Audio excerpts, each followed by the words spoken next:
नमस्कार दोस्तों, कैसे हैं आप? सभी का स्वागत है द प्राचीन धर्म चैनल में। इस वीडियो में हम आपको बताएंगे कुछ ऐसे चमत्कारी पेड़ पौधे जिनसे आपको लाभ ही लाभ प्राप्त होता है। अगर आप इस वीडियो को अंत तक देख लेते हो तो दोस्तों, यह वीडियो आपकी जन्म जन्मांतर की गरीबी को क्षण भर में ही समाप्त कर सकता है और आपको एक धनवान व्यक्ति बना सकता है। इसलिए आपसे अनुरोध है कि इस वीडियो को पूरा ही देखें, जिससे सभी प्रकार की ज्ञानवर्धक जानकारी प्राप्त हो सके। दोस्तों, नवरात्रि के दिन दम है तो इस पौधे को जड़ सहित उखाड़ करके ले आना, आपकी तत्काल गरीबी मिट जाएगी। नवरात्रि के पूरे समय को चैतन्य अवस्था कहा जाता है। नवरात्रि के पूरे समय को जागृत अवस्था कहा जाता है। इस समय नवदुर्गा पूर्ण रूप से अपनी शक्ति के साथ जागृत अवस्था में होती है और नवदुर्गा माँ हमारे पृथ्वीलोक पर वास करने आती है। इसलिए माँ दुर्गा के आने की खुशी में 9 दिनों तक हर प्रकार के पेड़ पौधे जीव जंतु में जागृत अवस्था होने के कारण, अर्थात माँ के आने के कारण यह सब जागृत अवस्था में हो जाती, चैतन्य हो जाती है। ये पेड़ पौधे हमारे लिए परम पूजनीय है। हम हमारे हिंदू धर्म में हम पेड़ पौधे की पूजा करते हैं।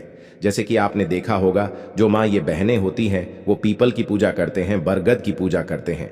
अब बरगद की पूजा क्यों करते हैं? क्योंकि हमारे पुराणों में पेड़ पौधे को अध्यात्म की देवी देवता कहते हैं और ऐसा माना जाता है कि इस पेड़ पौधा में प्रत्येक देवी देवता का वास होता है एवं हम पर उनकी विशेष रूप से ही कृपा हो है। दोस्तों, इसलिए आपको हम बता दें कि जितने भी पेड़ पौधे होते हैं उसमें कोई ना कोई देवी देवता अवश्य ही वास करता है। और आप अगर नवरात्रि के टाइम पर इन पेड़ पौधों को अपने घर में ले आते हो या अपने घर में लाकर उनकी पूजा करते हो तो मान कर चलिए, आपके जीवन से कष्ट, दरिद्रता, जो भी कोई समस्या है वह पूर्ण रूप से समाप्त हो जाती है और आपके जीवन में खुशियां ही खुशियां आ जाती हैं। चलिए दोस्तों, आगे हम आपको विस्तार से सभी जानकारी को बताते हुए चलेंगे, जिससे कि आपके जीवन में धन दौलत की कभी कमी ना हो। और जो पेड़ पौधे होते हैं ये बहुत ही चमत्कारी एवं हमें लाभदायक ही होती है। पेड़ पौधा लगाने से दुख और दरिद्रता का वश नहीं होता है। तो आइए जानते हैं कि कौन कौन से पेड़ पौधे हमारे जीवन में महत्वपूर्ण भी है। और इन 9 दिनों में इनमें से कुछ पौधों को घर में या घर की सीमा में अवश्य ही लगाना चाहिए। नवरात्रि के 9 दिनों में इन पौधों को लगाने से मां दुर्गा अत्यंत पसंद होती है। दोस्तों, नवरात्रि के समय चैतन्य अवस्था में रहने वाले इन पेड़ पौधों को प्राचीन हिंदू धर्मशास्त्रों में अत्यंत ही शुभ बताया गया है और नवरात्रि में इन पौधों को लगाने से इनका शुभ प्रभाव कई हजार गुना तक बढ़ जाता है। नवरात्रि में मां दुर्गा के भक्त 9 दिनों तक नवरात्रि को शक्ति का पार्वती माना जाता है। ऐसे में इस बात के प्रबल संकेत मिल रहे हैं कि इस वर्ष शुक्ला समृद्धि में अत्यंत वृद्धि भी होने वाली है। और साथ ही यह कौन नहीं चाहता कि मां रानी हमारे घर में पधारे और हमको आशीर्वाद दे। इसलिए मां रानी से आशीर्वाद प्राप्त करने के लिए चैत्र नवरात्रि के 9 दिनों में यह हरे भरे पौधे अपने घर में अवश्य ला गए, क्योंकि मां दुर्गा को यह पौधे अत्यंत प्रिय हैं। इन पौधों को बहुत अधिक चमत्कारी भी बताया गया है। जिस स्थान पर होते हैं वहां दुख दरिद्रता का वास नहीं होता है। मां लक्ष्मी इस स्थान पर हमेशा निवास करती है।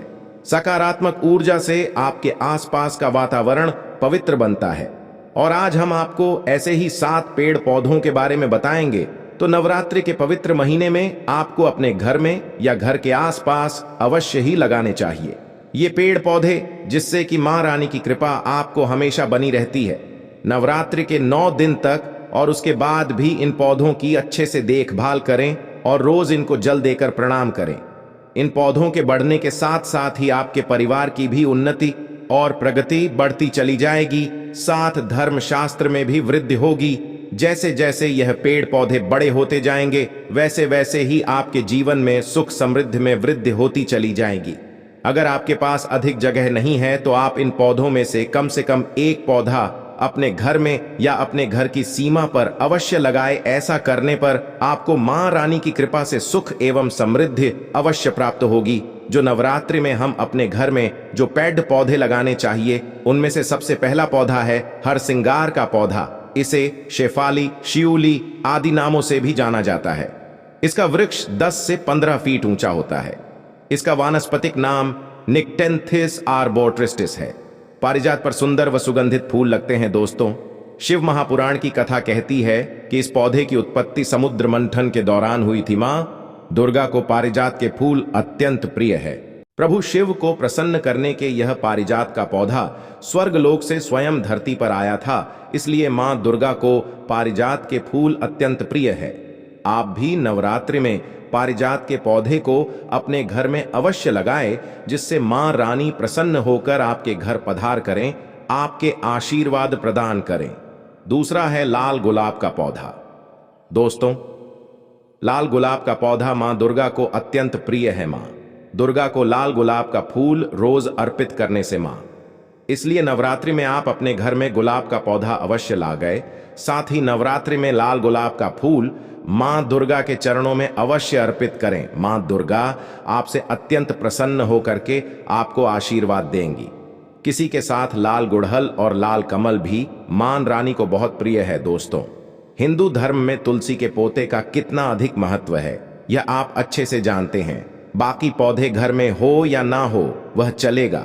घर की हर प्रकार के संकट सुरक्षा करता है। कहा जाता है कि जिस घर में तुलसी के पौधे की नित्य पूजा की जाती है, उसे घर के व्यक्ति मृत्यु के बाद कभी भी प्रेत योनि में नहीं जाती। उसे घर में निवास करने वालों को कभी भी नरक में नहीं जाना पड़ता। मां तुलसी के पौधे में मां लक्ष्मी का वास होता है, तथा जिस घर में तुलसी के पौधे की अच्छे से देखभाल की जाती है, वहां कभी धन की कमी नहीं होती। इसलिए नवरात्रि में तुलसी का पौधा अवश्य लगाए। यह पौधा घर को शुद्ध व पवित्र बनता है, नकारात्मक ऊर्जा को दूर करता है, जिसे मां रानी प्रसन्न होकर के आप घर में प्रवेश करेगी और आप सभी को आशीर्वाद प्रदान करेगी। दोस्तों, चौथा पौधा है, वह है नींबू का पौधा। नींबू मां दुर्गा को अत्यंत प्रिय है। मां दुर्गा को नींबू अर्पित करने से मां अत्यंत प्रसन्न होती है। नींबू हमारी नकारात्मक शक्तियों से सुरक्षा करता है, इसलिए नींबू का पौधा घर के मुख्य द्वार पर बाहर की तरफ अवश्य ही लगाना चाहिए। आप नवरात्रि में नींबू का पौधा अवश्य लागें। आपको मां रानी की कृपा आवश्यक होगी और आपका घर और घर के सदस्य नकारात्मक ऊर्जा से बचे रहेंगे। नंबर 5 पर है शमी का पौधा। दोस्तों, वास्तुशास्त्र के अनुसार सभी का पौधा मां दुर्गा को अत्यंत प्रिय है, क्योंकि मां काली शनिदेव की आराध्य देवी हैं और महादेव शनिदेव की आराध्य देव है। शमी के पौधे को नवरात्रि में लगाकर नियमित रूप से इसकी पूजा की जाए और प्रतिदिन इसके पास सरसों या फिर तिल के तेल का दीपक जलाया जाए तो शनि दोष एवं वास्तु दोष बहुत जल्दी दूर हो जाता है। साथ ही कर्ज से मुक्ति भी मिल जाती है। ऐसे में आपके घर पर कोई भी प्रभाव नहीं हो सकता, बुरी आत्माओं का साया दूर हो जाता है। दोस्तों, कोर्ट कचहरी से परेशान व्यक्ति को शमी के पौधे की पूजा अवश्य करनी चाहिए। ऐसा करने पर दुश्मनों के सामने कोर्ट कचहरी के मामलों में नहीं, विजय प्राप्त होती है। यहां मैं आपको एक बात और बता दूं कि शमी का पौधा को महादेव मां पार्वती प्रभु शिव की बेलपत्र से रोज पूजा करती है। कहा जाता है कि बेलपत्र उत्पत्ति मां पार्वती के आंसुओं से हुई है।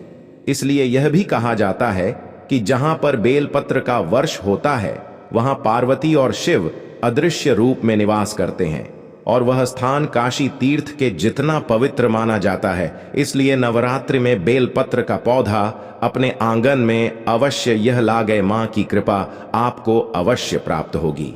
जैसे जैसे यह पेड़ पौधे बड़े होते जाएंगे, वैसे वैसे आपके जीवन में धन और दौलत की वृद्धि होती चली जाएगी। दोस्तों, अब अंत में 7 नंबर पर है केले का पेड़। दोस्तों, केले के पेड़ में विष्णु भगवान का वास होता है तथा केले का पेड़ जिस घर में होता है, उसे घर में कभी अकाल मृत्यु नहीं होती। यदि आप नवरात्रि में केले का पेड़ अपने घर के सामने लगते हैं तो मां आपसे बहुत प्रसन्न होती है। मां दुर्गा को केले के पेड़ में प्रसाद चढ़ाना चाहिए, जिससे मां संतुष्ट होती है और मनुष्य को नवरात्रि में मनोबान क्षेत्रफल की प्राप्ति होती है। दोस्तों, आपको बता दें कि अब हम आपको एक ऐसी जानकारी और बताना चाहेंगे जिससे आपका जीवन इस तरह बदल सकता है जिस तरह से आपने कभी जीवन में भी नहीं सोचा होगा। क्योंकि दोस्तों, यह तरीका इतना कारगर है कि जो इस तरीके को नवरात्रि पर यानी कि चैत्र नवरात्रि पर कर लेता है, उसकी जीवन में कभी कोई दुख समस्या या पीड़ा नहीं आती। इसके लिए आपको एक छोटा सा कार्य और कर लेना है। अगर आप इन पेड़ पौधों को आप अपने घर पर नहीं ला सकते हो तो आप एक काम अवश्य करें जिससे आपके घर पर मां लक्ष्मी की असीम कृपा होती है एवं मां दुर्गा की भी विशेष रूप से आप पर कृपा होती है। अगर आपके पेड़ पौधों को अपने घर नहीं लेकर आ पाए, जैसे कि पीपल का पेड़ हो गया, इस पर आप इसे अपने घर पर तो अवश्य ही ज्यादातर नहीं लगा सकते।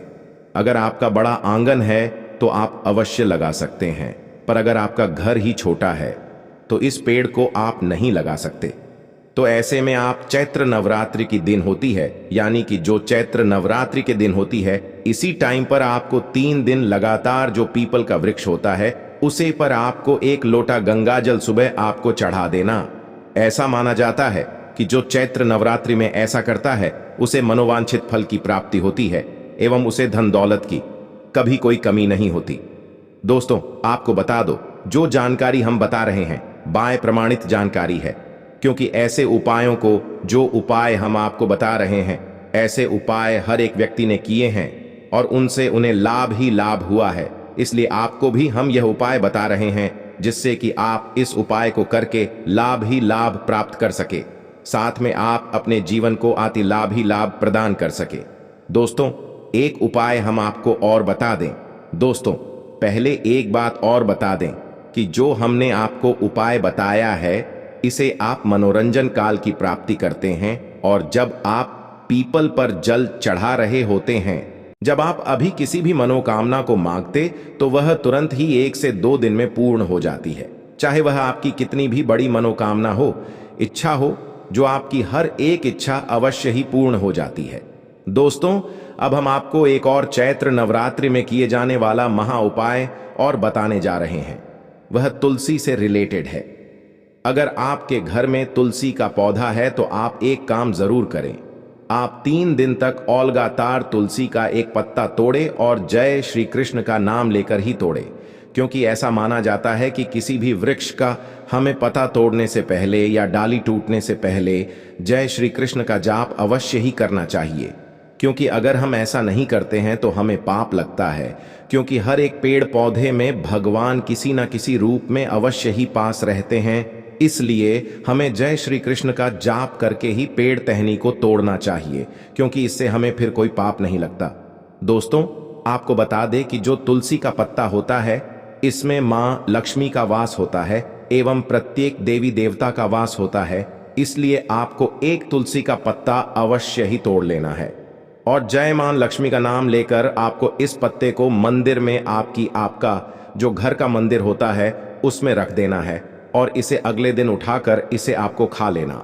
ऐसा आपको लगातार 3 दिनों तक करना है। ऐसा माना जाता है कि जो व्यक्ति इस उपाय को करता है उसकी घर में कभी धन दौलत की कोई कमी नहीं होती, साथ में उसके जीवन में हमेशा धन की वृद्धि होती है एवं उसकी प्रत्येक मनोकामना अवश्य ही पूर्ण होती है। इसलिए हर एक व्यक्ति को इन उपायों को अवश्य ही करना चाहिए, जिससे कि उसे लाभ ही लाभ हो एवं मां लक्ष्मी की कृपा हो एवं भगवान विष्णु की कृपा हो। दोस्तों, वीडियो आपको कैसी लगी कमेंट करके जरूर बताएं। साथ में अब तक आपने द प्राचीन धर्म चैनल को सब्सक्राइब ना किया हो तो जरूर कर ले। हमने ऐसे कई उपाय बताए हैं जिनसे व्यक्तियों को लाभ ही लाभ हुआ है और उनकी मनोवांछित होने फल की प्राप्ति हुई है।